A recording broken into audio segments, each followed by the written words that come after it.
Y la semana que estamos trabajando es esta, digamos, y la siguiente es cómo concebir el tema de la etnicidad vinculado con ciudadanía. Estamos vinculando una manera de entenderlo, la inserción política de América Latina, ¿no es cierto?, a partir de estas perspectivas. Entonces, tenemos em, algunos elementos para discutir. Espera un poquito que... Ok. Em, Bien, uno de los primeros aspectos que aparece en esta discusión de ciudadanía y etnicidad es la discusión de los últimos 20 años, porque eso es inevitable. Yo he mencionado varias veces en esta clase, ¿no es cierto?, em, que cuando se trabaja en historiografía, como cualquier otra disciplina, pero sobre todo en esta, uno trabaja del tiempo presente, por tanto las categorías contemporáneas son las que ayudan a entender, ¿no es cierto?, cómo uno estudia el pasado. Y tiene que entender con mucha nitidez, digamos, cuáles son esas categorías para irse ubicando en el estudio de la historia. Uno trabaja de esa manera. Y en ese sentido, los últimos 20 años ha cambiado el concepto de ciudadanía, se ha incluido estas categorías étnicas, y eso es lo que vamos a discutir ahora. En qué medida esto eh, eh, es una manera diferente de ver la política también, pero sobre todo la relación del Estado con los individuos. Un primer punto que aparece acá, ¿no es cierto?, es cómo definir ciudadanía en contextos étnicos, eh, si es un punto de partida o un punto de llegada, por ejemplo, de los movimientos indígenas. Si los movimientos indígenas van a tratar de definir un tipo de ciudadano que esté vinculado con ciertas características étnicas, o si las características étnicas en sí mismas van a constituir una ciudadanía diferente. Entonces, em, los movimientos indígenas tratan de llegar a una forma de entender tu ciudadanía, o desde una forma de ciudadanía tratan de llegar a una forma de entender lo indígena, digamos. Esa es un poco la pregunta. Em, la otra pregunta es si la ciudadanía ha sido una herramienta para la construcción de la etnicidad, o, como ha sido hasta ahora, digamos, un impedimento, en la medida en que ciudadano es un concepto universal y por lo tanto no admite diferencias, como tendría que hacerlo si uno partiera del punto de vista étnico. El otro tema, ¿no es cierto?, es que la noción de ciudadanía ya no se asocia simplemente a la identidad de un individuo en sí mismo, o sea, una entidad, por ejemplo, una identidad nacional, sino todos los indicadores que identifican la relación o que vinculan la relación entre un individuo y la sociedad. ¿Qué indicadores hay ahí? Esto no solamente tiene que ver con el tema étnico, sino el reconocimiento de una ciudadanía en base a las distintas maneras de entender la diversidad. Puede ser de género, puede ser diversidad sexual, digamos, o una diversidad vinculada en este caso lo que estamos viendo ahora, al tema étnico.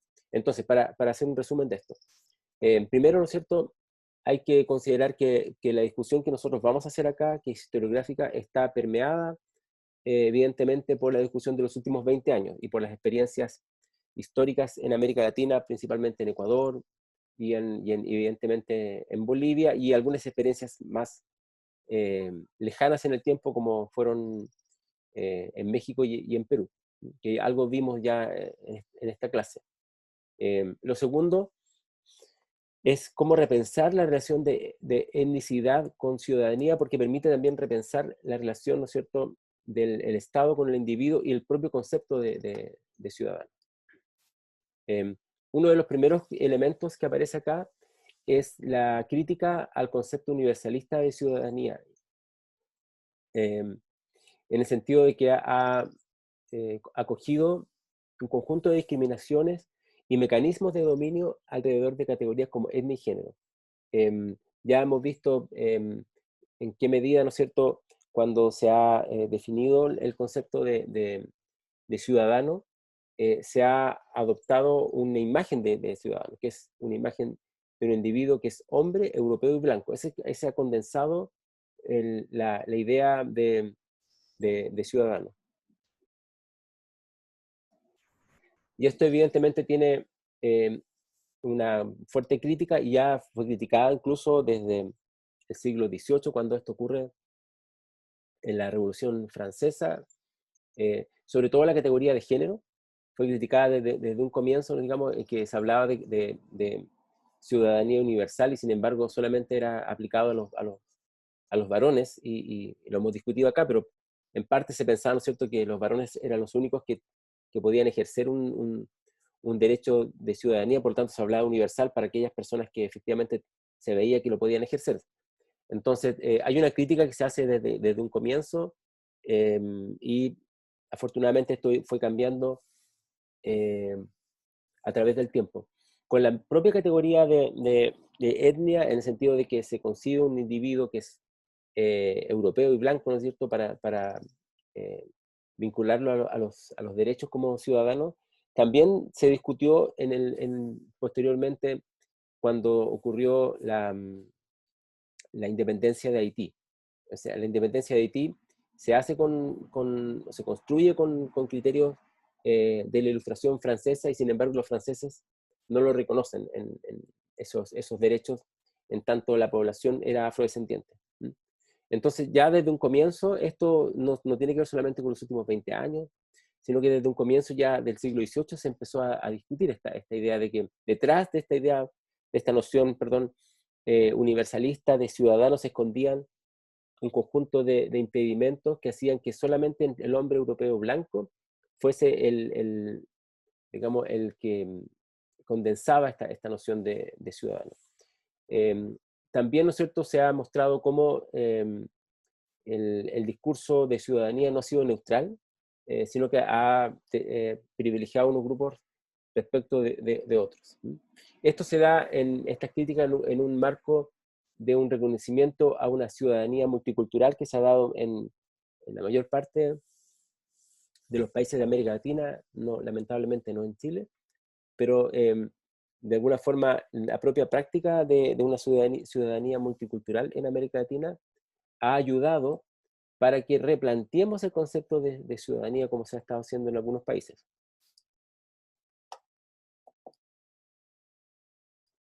Miremos un poco lo que significa esta ciudadanía multicultural, como lo vamos a ver para el caso de Bolivia.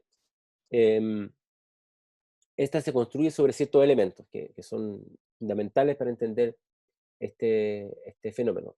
Uno es que el Estado ya no es la posesión de un solo grupo nacional, es decir, el Estado no representa eh, la idea más, no, digamos, de que es solo un grupo, digamos, homogéneo. Por ejemplo, en el caso de Chile, qué sé yo, el Estado tiene una nación y es la nación chilena, por ejemplo. Y da lo mismo el origen que uno pueda tener, todos somos parte de ese mismo grupo. Eso que para ciertos momentos de la historia fue importante porque definió que no habían, digamos, diferencia y discriminación entre ser de un origen u otro, ¿no es cierto? En este momento se ve como un elemento a rechazar. El Estado no puede ser solamente el poseído o dominado por un solo grupo que supuestamente representa a toda una nación. Por otro lado, el Estado multicultural repudia un ideal de nación que se inspira en ideas de asimilación o de exclusión de subgrupos nacionales, que se relaciona con lo anterior. Eh, un Estado multicultural no trata de decir este es el modelo de nación que tiene el Estado, ¿no es cierto? Y los subgrupos de alguna forma tienen que asimilarse ahí. Por ejemplo, aprendiendo el idioma. Entonces hay un idioma nacional que es el castellano, y los grupos, ¿no es cierto?, de alguna forma para asimilarse tienen que ir abandonando sus idiomas ancestrales e ir tomando este idioma oficial. Y sabemos que la práctica de la educación, sobre todo, pero no solamente de la educación, también el servicio militar y otros elementos, han ayudado, digamos, a construir este concepto de asimilación. Por otro lado, el Estado multicultural promueve la participación de los ciudadanos en la vida política sin tener que negar o esconder su identidad étnico-cultural. Es decir, se puede participar por igual, vamos a ver el concepto un poco paritario de alguna forma que aparece acá, en la vida política, sin tener, ¿no es cierto?, que esconder el origen, que el origen no sea una suerte de marca, digamos, que lo sitúe en una posición de inferioridad, sino más bien que sea un origen que no tenga, digamos, una influencia en la participación, en el sentido de que tiene la misma posibilidad de participar a partir de su origen étnico. Cuando ustedes quieran hacer preguntas o intervenir, por favor, háganlo, porque si no, em, em, tendríamos que dejar todo para la discusión final. Bien. Em, la ciudadanía étnicamente construida redefine la relación entre individuo y Estado. Eso es lo que bueno, lo que he explicado desde el comienzo.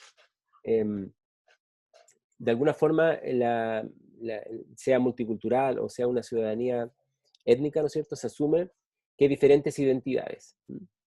Por lo tanto, el individuo se puede relacionar con el Estado desde una identidad distinta, no tiene por qué ser esto homogéneo.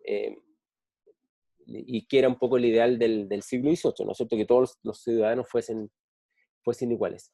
Sin embargo, esto trae varios problemas y que han tenido que enfrentar muchos países, entre ellos Bolivia, en la medida en que hay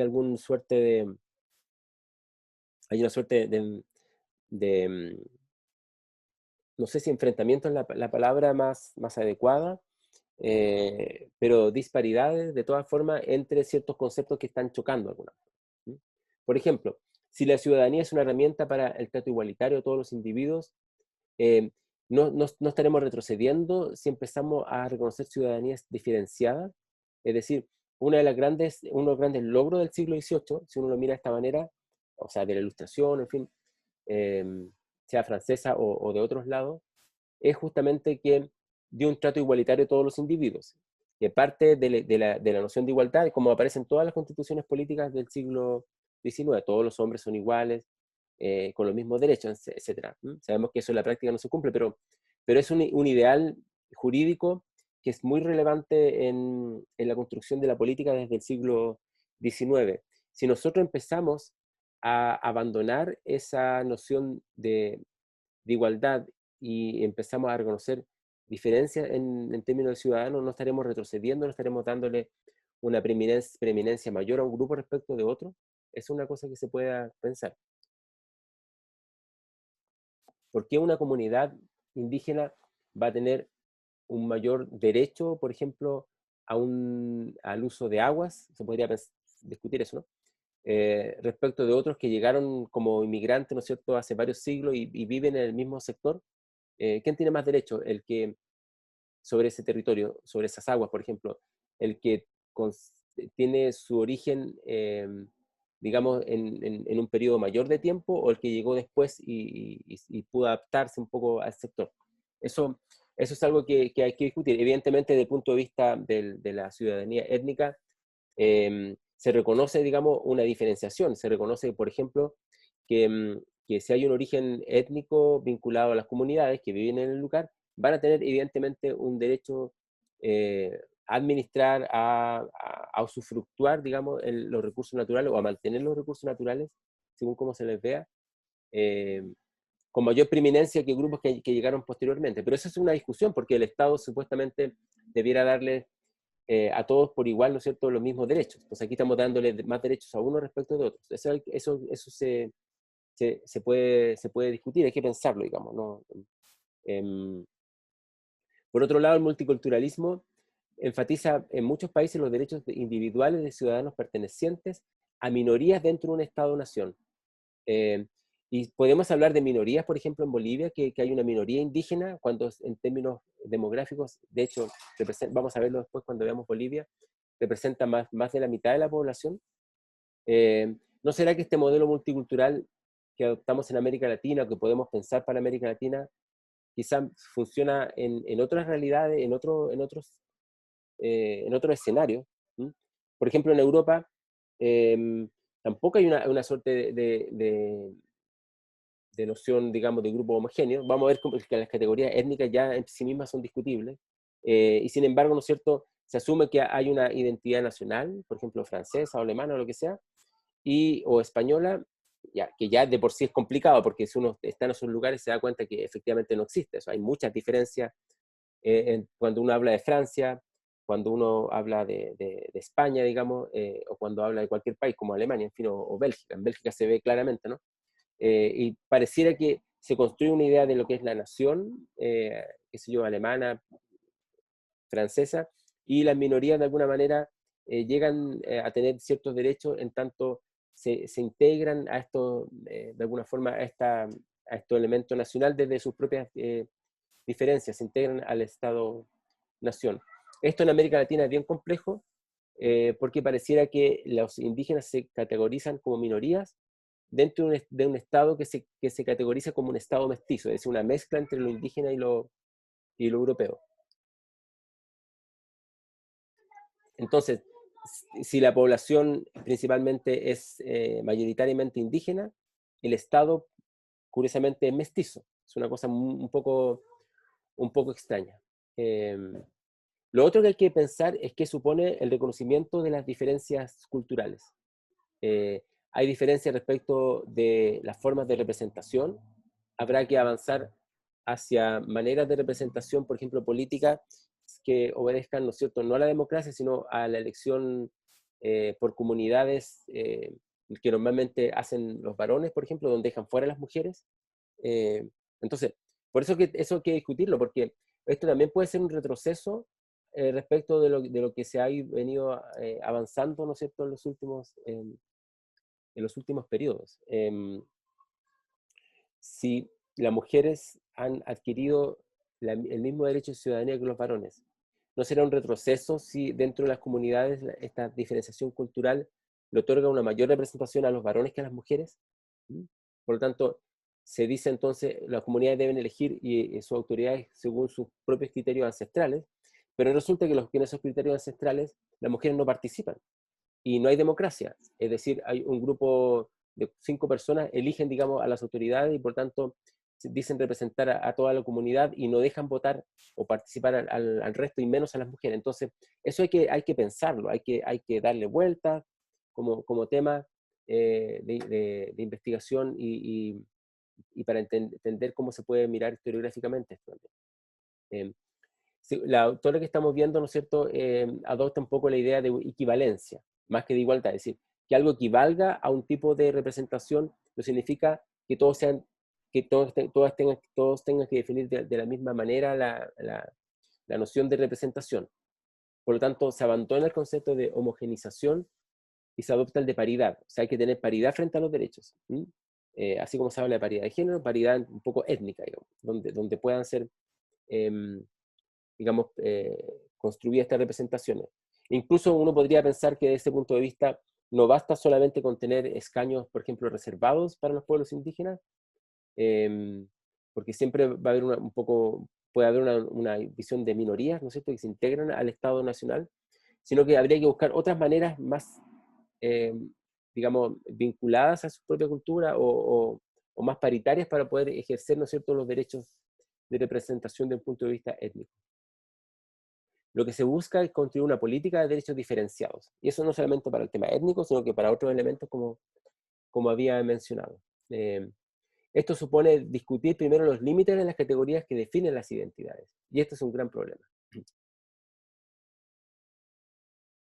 Yo les pregunto a ustedes qué significa ser mapuche, aymara, eh, qué significa ser aymara en el siglo XXI respecto a lo que fue el siglo XVIII.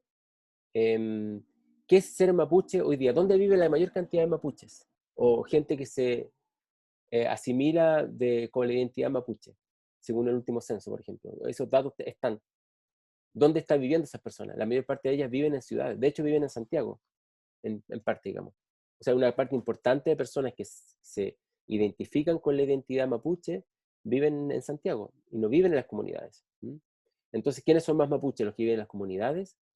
Eh, Vamos a mirar un poco esta perspectiva. Yo quiero que ustedes, por favor, pongan harta atención en esto. Es muy importante eh, repensar, reevaluar las categorías que definen las identidades. Las identidades son siempre eh, em, matiz, siempre más matizadas y complejas de lo que uno supone en un comienzo. Em, las identidades son siempre relacionales, es decir, uno construye su identidad en relación a otros o a otras. Em, no se definen en sí mismas y siempre son negociadas. Por lo tanto, cada caso tiene sus peculiaridades y necesita de ser evaluado. Em, no, es, no es posible definirlas, como aparece un poco en la slide posterior, em, desde un punto de vista abstracto. No se puede hablar de los mapuches, por ejemplo. ¿Mm? Em, hay grupos que tratan de apropiarse de la representación de los mapuches, sea quien sea, digamos, desde gente que llega al Parlamento, a gente que participa, ¿no es cierto?, en comunidades, o en tipo de agrupaciones, o qué sé yo, ¿no es cierto? Y eso, ¿no es cierto?, es súper complejo. Eh, ¿Quién habla a nombre de la identidad étnica? Eh, ¿Quién es, eh, ¿Qué significa ser, por ejemplo, mapuche en el siglo XIX? ¿Creen ustedes que eso es posible de definir?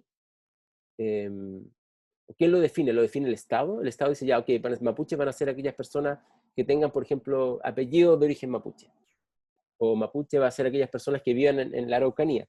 Por lo tanto, todas las personas de origen mapuche, con apellidos mapuches, que viven en Santiago, no serían considerados mapuches.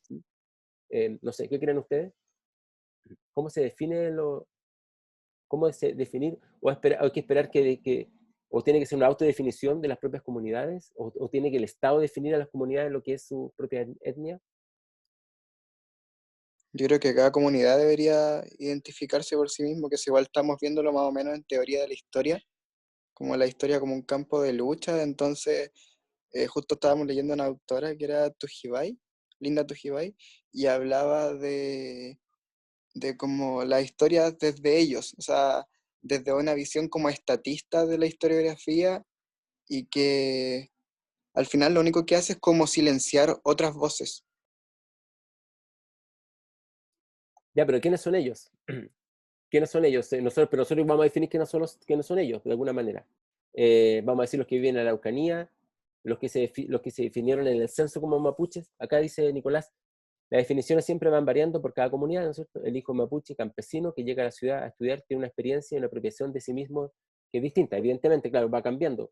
O sea, eh, cómo, yo creo que hay que entender cómo se negocia y se construye la identidad en términos relacionales. Eh, Eso podría ser una manera. Ven que es complejo, no es tan simplemente decir, ya hagamos representaciones de los pueblos indígenas. Del punto de vista, ¿cómo se está haciendo, por ejemplo, ahora la posibilidad de tener digamos, escaño, digamos, representación reservada para los pueblos indígenas, por ejemplo, en la Comisión Constituyente? Eh, Se una manera, ¿no es rechazaron, cierto? ¿Sí, Juan? ¿no? Que se rechazaron esos escaños, si no me equivoco, hace Sí, como una semana y media. sí, pero todavía está discutiendo. Sí, se han rechazado varias veces, sí. Pero una manera era definir, el Estado define tantos pueblos indígenas, no sé, no me acuerdo, 7 pueblos indígenas. ¿Se dan cuenta? Entonces les pregunta después, ¿quiénes son los que representan a esos pueblos indígenas en términos de las comunidades que viven en los lugares, ¿no es cierto? Y ahí entonces va definiendo. Es súper complicado. Es súper complicado porque ¿por qué los mapuches debieran tener mayor representación que los aymaras, por ejemplo? O que los pascuenses. Y por qué los atacameños prácticamente no existen, o gente de origen cahuéscar? ¿No? ¿Se dan cuenta, no? Lo que yo quiero decir es que esto es complicado y que no es simplemente una cosa de decir, ya, yo digo, el Estado dice, estos son los mapuches, estos son, qué sé yo, otros. Aquí un compañero pone que no hay que caer en un mapuchómetro. ¿A qué se refiere eso? Si lo puedes explicar, Nicolás. No, Villalobos te refiere a Sergio Villalobos, me imagino, al historiador. Ah, discriminar quién es y quién no, pero eso siempre se hace. O sea, el mapuchómetro lo hacen también los mapuches, ¿no? También tienen sus propios mapuchómetros. Todas las identidades son variadas. Em, yo, así en términos personales, siempre me recuerdo que me di cuenta que era latinoamericano cuando me fui a estudiar a Alemania, y me di cuenta que no tenía nada que ver con algunos países latinoamericanos, no tenía absolutamente nada que ver, no habían comidas, no habían bailes, no habían formas de hablar, era totalmente distinto si me vinculaba con gente que conocí en esa época de Venezuela, otras partes que yo decía, no tengo nada que ver con ellos, y sin embargo aparecemos con parte de una misma identidad. Y para los alemanes éramos todos los que, digamos, latinoamericanos, como si fuéramos iguales, como también uno considera que los alemanes son todos iguales, digamos, y efectivamente hay grandes diferencias entre el norte y el sur, entre el este y el oeste, e incluso no solamente diferencias, en el caso de Europa también mantienen los idiomas locales, digamos, cosa que acá se ha ido perdiendo. Pero entonces, lo que yo quiero decirlo es que los mapuchómetros lo hacen también los propios antropólogos, de hecho de eso viven, de definir lo que son las identidades. Si por mapuchómetro se refiere a unas ciertas categorías, ¿no? Me imagino que eso se refería a Nicolás. Sí, claro, entonces, en el fondo, o sea, en el fondo siempre lo estamos haciendo. De hecho, es algo que se va construyendo. Entonces, yo no tengo la respuesta para esto, ni en el sentido de tengo la pregunta, más bien, y no quiero decirle, mira, de esta manera se definen las identidades, porque sería completamente absurdo, porque las propias comunidades, como dijeron sus compañeros, son las que definen su comunidad, y como lo estaban comentando hace un rato. Pero el problema es que no es tan fácil eso, no es tan fácil de hacerlo. Uno podría asumir que las identidades son híbridas. Es un concepto mucho más, digamos, creo yo, mucho más realista. Por lo tanto, si las identidades son híbridas, siempre estamos en interespacios. No basta una definición abstracta. Y ahí, y si las identidades son híbridas, ¿cómo yo le voy a dar categorías de representación política a identidades que se difuminan tan rápido? ¿Mm? Piénsalo. Todos estamos de acuerdo con darle, me imagino, los que estamos acá, quizás no todos, pero la mayoría supongo que estarán de acuerdo con que los pueblos indígenas tengan una representación política directa, digamos, que sea desde sus comunidades, porque es la única manera que puedan discutirse en el Parlamento los problemas indígenas. Si no hay indígenas ahí, como también pasa con el tema de género, es una manera de tener cuotas para ir avanzando en las formas de mayor representación. Eso creo que es algo importante. Pero ¿cómo se hace si las identidades son híbridas? Si uno puede ser de origen mapuche, pero al mismo tiempo, ¿no es cierto?, sentirse santiaguino o santiaguina, o vivir fuera, no sé, en otro país, da un poco igual. ¿Es más mapuche aquel que vive en las comunidades, o aquel que habla el idioma? Porque incluso hay gente que ni siquiera ya ha perdido hasta el mapudungún. Entonces, ¿qué es ser mapuche hoy día? Eso, habría que preguntarse, ¿qué significa ser mapuche hoy día y qué lo define? Está claramente no lo podemos definir los que no nos sentimos mapuches. Evidentemente que no podríamos nosotros definirle, bueno, esa es tu identidad, eso está claro. Pero sí hay que pensar que las identidades son híbridas y uno tiene muchas formas de identidades. ¿Cuántas identidades tienen ustedes como personas? Si las pudieran, no digo que se las describan hoy día, pero si pudieran describirse como personas, son jóvenes, ya una identidad, puede ser una identidad también ideológica, qué sé yo, del lugar donde viven. A veces las identidades están más asociadas, por ejemplo, con las comunas, donde uno en un país clasista como Chile, por ejemplo, eso identifica mucho a las personas. Han visto que a veces hasta tienen características comunes respecto a cómo votan, como fue quedó claro en el plebiscito, ¿no es cierto?, respecto a algunas comunas, y cómo se comportaron en términos políticos. O ustedes se definen al mismo tiempo que vinculados a ciertos lugares donde viven, donde nacieron, también, ¿no es cierto?, por las actividades que hacen o por los gustos musicales que tienen. Em, ¿Cómo se define? Las definiciones van cambiando todo el tiempo, de alguna manera las identidades se van transformando, porque son relacionales. Con eso quiero terminar con esta parte. Acá dice, ¿no? Son relacionales y negociadas. Uno siempre está negociando su identidad sexual, su identidad, digamos, de cualquier tipo, siempre es una identidad negociada. Se negocia socialmente. Entonces, por eso es bien complejo definirlo y no basta una definición abstracta. Quiero que lo piensen eso, porque eso es fundamental para cuando uno dice, bueno, ya, démosle, ¿no es cierto?, una identidad, una categoría política distinta a ciertos grupos cualquiera, por ejemplo, grupos étnicos, porque siempre eso va a ser motivo de conflicto. Lo que sí está claro para terminar con esto es que ya no se sostiene la idea de un Estado nacional homogéneo, eso donde todos seamos, por ejemplo, chilenos, y no se admiten las diferencias. Eso claramente no tiene sustento y eso es algo que probablemente, y espero que así suceda, se cambie, por ejemplo, en el caso de Chile. Pero si partimos que no podemos hablar de una homogeneización en sí misma del Estado, de toda la ciudadanía en base a criterios nacionales, ¿no es cierto?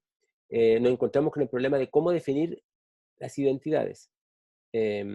Definirlas como minoría, entonces diríamos los mapuches son minoría, qué sé yo, los aymara o los pascuenses frente a una mayoría mestiza. O reconocer que nuestra propia identidad como chilenos tiene una fuerte base indígena, digamos. Base indígena que un país como Chile, desde sus inicios como Estado independiente, trató de apartarse, digamos. Hay una discusión acá en el caso chileno bien interesante de un lingüista, bueno, tuvo harto, se llama Rodolfo, en español le ponen Rodolfo Lenz, que fue profesor del Instituto Pedagógico cuando se fundó en el siglo XIX. Rudolf Lenz es de origen alemán y llegó a Chile con toda la idea, ¿no es cierto?, de la construcción de la cultura nación alemana, de la cultura nacional, que se venía definiendo en el siglo XIX. Y él cuando llega a Chile se pregunta, bueno, ¿cuál es la nación chilena? Y le dicen, no hay la nación chilena homogénea, somos todos mestizos, en fin. Y él dice, no, porque aquí hay una fuerte raigambre y se puede ver en el idioma, él bien como lingüista lo vio, del mapuche. Y dijo, el español que hablamos los chilenos es un español de origen totalmente permeado, por así decirlo, por su origen o por su vinculación con el mapudungún. Y él empezó a estudiar el mapudungún y las élites, por supuesto, se escandalizaron de pensar que hablaban con ciertas categorías o ciertos elementos indígenas. ¿Sí? Y él hizo unos trabajos y creó una forma de acercarse a los mapuches que se llamó los araucanistas, es decir, los expertos en los araucanos, en los mapuches, digamos. ¿Sí? Araucanistas. Araucanistas. No sé si conocen a Rudolf Lenz, ¿lo han leído? O Rodolfo Lenz. No, nadie lo ha leído, miren. Debieran conocer eso. Y ahí se planteó bien interesante, pues esto fue a fines del siglo XIX y comienzo del siglo XX, o los primeros 20 años del siglo XX, porque Lenz planteó qué significa ser mapuche en el Chile del siglo XX. Significa, bueno, en ese tiempo sí, todavía había muchas más comunidades que hoy día, ¿no? Viviendo en la Araucanía. Entonces, y cómo reconocerse como un Estado no mestizo, sino como un Estado de origen indígena, que una nación realmente con fuerte raigambre indígena, era algo, ¿no es cierto?, que atentaba contra una noción de nación que se ha venido construyendo en gran parte de los países hispanoamericanos. En Argentina, en Uruguay, en Chile, es bien notorio, mucho más que en otros, probablemente que en otros países. Entonces, esto es algo que tenemos que pensar.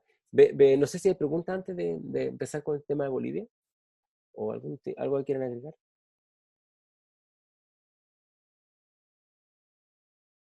Entonces, como conclusión a esto, no está zanjado lo que significa ser de una comunidad o de tener una identidad, porque las identidades son híbridas, porque se van cambiando a través del tiempo. No se pueden definir de forma abstracta, los mapuches son así, o las mapuches, digamos, sino que van negociándose todo el tiempo. Entonces, ser mapuche hoy día es muy distinto que el tiempo de Rudolf Lenz a principios del siglo XX, y es obviamente muy diferente respecto de cómo era el siglo XVI. Entonces, no podemos tener una idea de los indígenas como si fueran una suerte de museo, y vamos a ver acá para el caso de Bolivia también, no podemos pensar que los pueblos indígenas deban vivir como alejados de cualquier noción contemporánea, digamos, que ojalá no tengan celular y que no sé. Hay una discusión muy interesante que se produjo, yo la vi en los años 90, cuando era estudiante, cuando estaba empezando a estudiar, que tenía que ver, ¿no es cierto?, con si era necesario, o era, digamos, no necesario, no, si era positivo para las comunidades indígenas, por ejemplo, aymaras, que eso fue lo que yo vi, que llegara a la televisión, por ejemplo, a la televisión nacional, que se pusieran antenas para que pudieran ver televisión. Entonces muchos decían que no, porque eso iba a atentar contra la identidad cultural aymara, que debía mantenerse una suerte de identidad de museo, digamos, como detenida en el tiempo. Y yo estuve en congresos donde se discutió mucho eso, respecto de cómo fue mi primer acercamiento a la historiografía por el lado incluso más bien arqueológico, pero que estaba estudiando al iniciar mi estudio de historia. Entonces había una discusión muy fuerte en Bolivia, en Perú y en el norte, en Chile y en norte, y también norte de Argentina, respecto a esos, a fines de los 90, si era necesario, ¿no es cierto?, incorporar o no a la modernidad a los pueblos indígenas. Pero nadie de los que estaba ahí era indígena, digamos. Eran más bien personas que venían de cualquier otro lugar y no de las comunidades. Nadie se preguntaba si los indígenas que vivían en comunidades les gustaba ver, no sé, qué sé yo, hoy día Netflix, no sé, o si les gustaba ver internet, o qué sé yo. Entonces, también eso es algo que hay que tener mucho cuidado cuando, sobre todo desde la academia, ¿no es cierto?, se define lo que es lo supuestamente indígena, digamos. Hay que tener ahí harto cuidado de cómo acercarse. Bien. Quiero dejar armado un poco el tema de Bolivia, porque vamos a seguirlo viendo en la próxima clase, y es un aspecto de los últimos años, por lo menos entre el 90 y el 2010, un poco más, ¿no es cierto?, donde ha atravesado, ¿no es cierto?, un proceso de transición de un multiculturalismo liderado por el Estado, que otorgó derechos legales, ¿no es cierto?, a poblaciones indígenas que se incorporaron como ciudadanos indígenas en un Estado unitario. O sea, el Estado es un Estado unitario y los pueblos indígenas se incorporan como si fueran minorías, pero en realidad no son minorías. Hace un Estado plurinacional que reconoce e incorpora la diversidad cultural de los indígenas, que es lo que hizo Evo Morales, en el fondo. Entonces, tenemos por un lado un Estado multicultural que dice, o sea, ok, nosotros somos una nación, un Estado unitario, pero reconocemos la multiculturalidad de los ciudadanos indígenas y lo incorporamos al Estado, digamos, unitario. Versus el Estado plurinacional que reconoce, ¿no es cierto?, la diversidad de los pueblos indígenas que componen una nación que está compuesta de muchas naciones. Hay que decirlo que Chile ni siquiera ha llegado al primero, o sea, nosotros todavía tenemos un Estado unitario que supone que toda la población es igual, no hay diversidad. Bueno, Bolivia tiene uno de los porcentajes más altos de población indígena, eso lo podemos ver también en Ecuador, en Perú, en México, ¿no es cierto? Lamentablemente tenemos censos de hace bastante tiempo, el censo del 2001, todavía estamos con esos datos, pero actualizados. El 62% de la población se considera, ¿no es cierto?, como descendiente de los pueblos indígenas que existieron antes de la colonización española. Principalmente está concentrado en la población quechua y aymara. Y hay un 6% de población que pertenece a cerca de 30 pueblos indígenas que se ubican en las tierras bajas, como lo vamos a ver después cuando miremos acá el mapa de Bolivia. Acá había un proceso y un fenómeno que se ha ido a través del tiempo, hay que decirlo, no es un fenómeno, igual que cuando se ve el tema de género, que no es un fenómeno que haya ido como en línea de progreso, así que antes era poco y ahora tenemos mucho más participación, sino que ha ido con retrocesos, ha ido con ciertos em, avances y por periodo de tiempo mucho avance y por otro periodo de tiempo algún tipo de retroceso. ¿Mm? No es una línea en el tiempo. ¿Mm? Bueno, de una u otra manera, en gran parte del siglo XX el Estado boliviano tuvo una política de inclusión indígena que es el modelo de inclusión homogeneizador, es decir, hay un Estado unitario, ¿no es cierto?, que es un poco el modelo multicultural, y los indígenas, en tanto son minorías, se integran a este proyecto unitario. Sabemos que no son minorías, si el 62% de la población se declara indígena, evidentemente no lo es, y ahí hay un problema. En el año 38, la Constitución otorgó derechos sociales a las poblaciones indígenas, que son derechos, sobre todo con temas de posesión de tierras comunitarias, que habían sido muy complicados y alterados tras la independencia. Porque hay algo que ocurrió en gran parte de América Latina, que las comunidades indígenas tenían mucha más autonomía y mucha más posibilidad de autogestionarse durante el periodo colonial. Cuando pasa la independencia, con la visión liberal del individuo, que el individuo tiene que tener, ¿no es cierto?, propiedades individuales, por ejemplo, se eliminan las propiedades, o gran parte, se trata de eliminar, no todas por supuesto, las propiedades comunitarias y se privatizan los territorios, que pasó acá en Chile con los mapuches.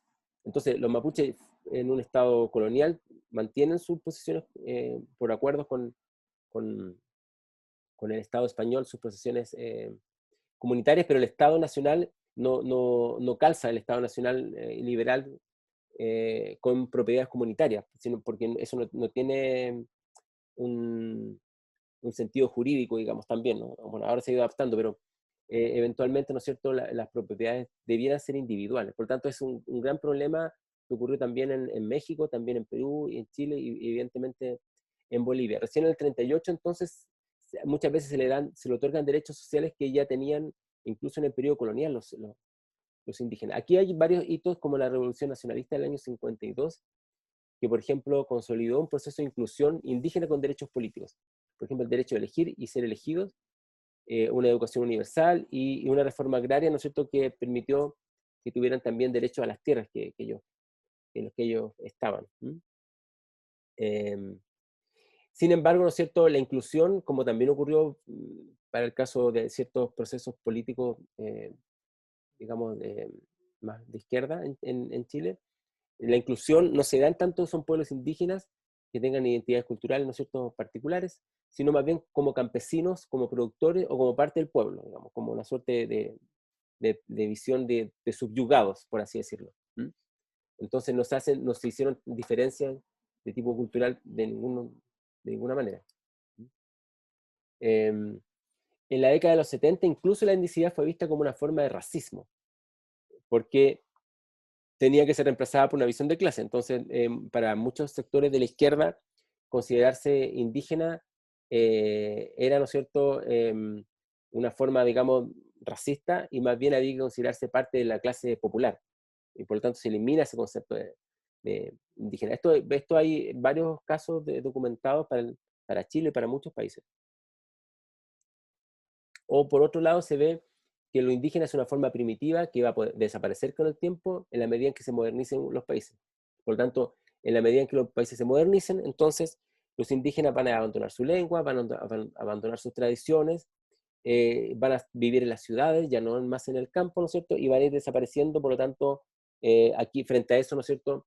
De hecho, hay un intento de mantener a los pueblos indígenas de forma prístina y ojalá que vivan aislados del resto de la sociedad. Es un poco la visión de un indígena, eh, digamos, de museo, por así decirlo, o anclado en el tiempo, que muchos intelectuales, sobre todo intelectuales no indígenas universitarios, han mantenido por mucho tiempo. O sea, los indígenas pueden ser vistos entonces como una forma, digamos, de racismo que impide mirarlos como parte de un mismo grupo social de la clase popular, o como aquello, ¿no es cierto?, que van a ir desapareciendo en la medida en que la modernidad se expande, por lo tanto hay que mantenerlo un poco separado de la modernidad para que no se contamine y mantenga su identidad indígena. Ambas perspectivas son hechas desde fuera de las comunidades indígenas, y sobre todo desde la academia, que es uno de los lugares donde se construyen estos conceptos y que son bien discutibles, por supuesto, ¿no? ¿Las poblaciones indígenas en Bolivia apoyaron políticas de inclusión homogeneizadora en un comienzo? Claro, por supuesto, porque eso les permitió obtener ciertos derechos, pero ya a partir de mediados del siglo XX se comienza a romper en tres diferentes frentes este apoyo, esta división de un Estado unitario multicultural. En el altiplano, en la región de Tierras Bajas, y las áreas de colonización del Chapare, que vamos a ver acá que sobre todo esta va a tener cierta relevancia para lo que va a ser después la construcción política en Evo Morales. Vamos a verlo después, no en esta clase. En la región del altiplano, el proceso de reforma agraria que se inició en el 53 proporcionó acceso a las tierras a las comunidades indígenas y campesinas, y eso, ¿no es cierto?, también va a ser un gran digamos, elemento para constituir también las propias identidades. La identidad está muy relacionada, como es negociable, como es relacional, como lo vimos, ¿no es cierto?, con la construcción de espacios en los cuales puedan convivir las personas. A partir de acá, ¿no es cierto?, comenzó un proceso de reivindicación de la identidad ancestral aymara, primero entre los sectores intelectuales y inmigrantes rurales en la ciudad de La Paz y posteriormente entre las propias comunidades rurales. Esto es lo que dice la bibliografía, ¿no? En el sentido de que la identidad a veces aparece, muchas veces, desde los sectores más bien urbanos, y de ahí se traspasa a los sectores rurales. Yo no estoy tan de acuerdo con eso, pero eso es una de las interpretaciones que se hace. Desde los años 50 hasta hoy día, ¿no es cierto?, las aymaras transitan desde una entidad campesina impuesta por el Estado hacia una autoafirmación como pueblos originarios. La primera tiene que ver con el Estado unitario, digamos, multicultural, y la segunda con lo que Evo Morales denominó, ¿no es cierto?, el Estado pluriétnico, él y otros más. Una segunda ola de cuestionamiento justamente vino a las Tierras Bajas, ¿no es cierto?, porque hay una desarticulación geográfica de Bolivia, ¿no es cierto?, que hizo que esto tuviera una dinámica diferente a la de los sectores de los Andes, los sectores altos. Hasta el año 52, los pueblos indígenas de esa zona fueron etiquetados como salvajes y posteriormente adquirieron un estatus ambiguo como campesinos. Siempre esta perspectiva, tanto de la derecha como de la izquierda, que no entiende, ¿no es cierto?, cómo funcionan las identidades, sino que más bien lo trata de situar en ciertos lugares desde fuera. Dos elementos centrales, del despertar étnico entre estos grupos fueron el territorio, que va a ser muy importante, ¿no es cierto?, porque el territorio no solamente tiene que ver con sentido económico, que lo es, de explotación, sino que también es una defensa del modo de vida. Y lo hemos visto ahora muy claramente con la defensa del territorio en la Araucanía, en el caso chileno. No es solamente de la defensa de un terreno que les pertenece por derecho, digamos, ancestral, sino porque existe la idea de que los pueblos indígenas van a poder desarrollar su modo de vida, que por ejemplo va a vincular a las comunidades con el medio ambiente de una manera distinta como lo harían aquellos que no son de esas comunidades indígenas. Pero sobre todo, ¿no es cierto?, tiene que ver con la famosa dignidad, que es decir, la identidad y su identidad como pueblos indígenas. Esto es bien importante porque uno de los grandes problemas para la definición de las comunidades indígenas es el fenómeno que aparece un poco secundario a veces, de la dignidad, es decir, del orgullo de sentirse indígena, que es un poco lo que ocurrió en Estados Unidos con el orgullo de ser afrodescendiente, ¿no? O la belleza de ser afrodescendiente, que lo podemos ver, digamos, en las luchas que dieron en los años 60, ¿no es cierto? Ahora el Estados Unidos un poco ha cambiado este aspecto, pero en este sentido, ¿no es cierto?, el no querer, como las identidades son negociables, el no querer ser parte de las comunidades indígenas muchas veces es porque hay una noción de indignidad o esta visión de que se les ve como sujetos, qué sé yo, incivilizados o de una categoría inferior. Eso es súper complejo porque eso implica que los modelos de, para sentirse como orgulloso, el orgullo de ser indígena, digamos, como el orgullo de ser afrodescendiente, lo que ocurrió en Estados Unidos en los años 60, no existen. ¿Mm?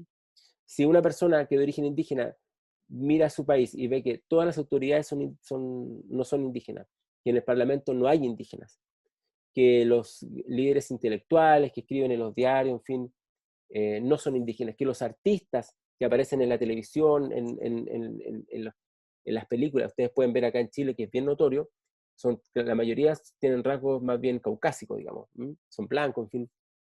Y cuando aparece un indígena es como con un sentido más bien ridiculizante, ¿no? A veces, muchas veces, no siempre, pero entonces la dignidad es súper importante para asumir y negociar una identidad indígena, que diga, ya, yo quiero mantener el idioma, quiero sentirme parte de una identidad porque me siento orgulloso de ser mapuche o aymara o lo que sea. ¿Mm? Entonces, esa parte yo sé que es bien emocional, pero súper importante, porque es lo que uno puede ver. En YouTube, voy a hacer una reseña, disculpe que lo hagas, pero em, más bien personal. Una de las grandes tareas que justamente se hizo en Bolivia fue recuperar esa dignidad indígena, y eso es fundamental, que es lo que nosotros tenemos como problema en Chile, digamos, recuperar la dignidad indígena, sentirse orgulloso y no solamente sentir que hay una conexión ancestral con la tierra, qué sé yo, sino sentirse orgulloso de ser mapuche, pero para eso tiene que haber, la sociedad tiene que visibilizar a los indígenas, y en el caso de Chile eso no ocurre, en el caso de Bolivia eh, sí ocurrió. Hay una tercera ola de cuestionamientos de la política de inclusión homogeneizante que habíamos hablado, ¿no es cierto?, el Estado unitario y multicultural, que provino de la región central de Bolivia, de la región, perdón, de la región tropical de Cochabamba, o sea, la región central, que fue la base de Evo Morales, ¿no es cierto?, que lo vamos a ver después. Esta población es el resultado de sucesivas olas de colonización en la región andina que comenzaron en la década de los 60. De ahí se mezclan diferentes grupos, ¿no es cierto?, y sobre todo están los sindicatos de los productores de coca como una característica, ¿no es cierto?, intercultural, digamos, distintiva. Ahí, ¿no es cierto?, la producción de coca también se va a articular como un elemento, digamos, no solamente económico, sino que también de modos de vida. Eh, la coca está muy asociada con la droga, ¿no?, con la cocaína, evidentemente, ¿no?, hay una relación directa. Por lo tanto, está asociado con elementos completamente negativos, que de hecho eh, se persiguió, digamos, en Bolivia, y porque la droga es algo, no sé, me imagino que ustedes estarán de acuerdo, algo negativo, o sea, nadie podría pensar que la droga tiene efectos positivos, porque de hecho tiene efectos graves y dañinos sobre la salud de las personas, o sea, eso no se puede discutir. Pero la coca no es lo mismo que la cocaína. Entonces, la hoja de coca, el papel que juega la hoja de coca, por ejemplo, en las comunidades, no solamente en las rogativas, donde se utiliza, no solamente para ver, ¿no es cierto?, los destinos de las personas, donde se utiliza, no solamente como un elemento que apoya a aquellas personas que viven, ¿no es cierto?, a 4.000, 5.000 metros sobre el nivel del mar, eh, qué sé yo, que les ayuda, ¿no es cierto?, a enfrentar la- el, el lugar donde ellos viven, digamos, sino también porque la coca es simbolizada como algo característico de una identidad. Entonces la identidad se asume en base también a objetos. Por eso se negocia, digamos, es algo que funciona de esa manera. Y eso fue algo muy importante cuando veamos a Evo Morales, porque en parte de la dignidad de construirse como indígena fue también el hecho de decir la coca es parte de nuestra identidad, es importante y nosotros no podemos dejar de producirla porque una parte de esto vaya a ser, ¿no es cierto?, utilizada para la producción de cocaína, que es la droga, digamos. ¿Mm? Acá hay un mapa de Bolivia que muestra, ¿no es cierto?, esta es la región eh, del altiplano, Oruro, Potosí, ¿no es cierto?, y la que está un poco más verde es la región más baja. ¿Mm? vamos a ver que hay una diferencia acá en estas regiones respecto a cómo se van informando también los grupos que van a construir estas identidades y este estado pluriétnico boliviano.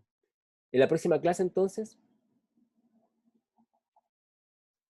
vamos a ir avanzando en esta visión de cómo fue construyéndose este estado pluriétnico en Bolivia.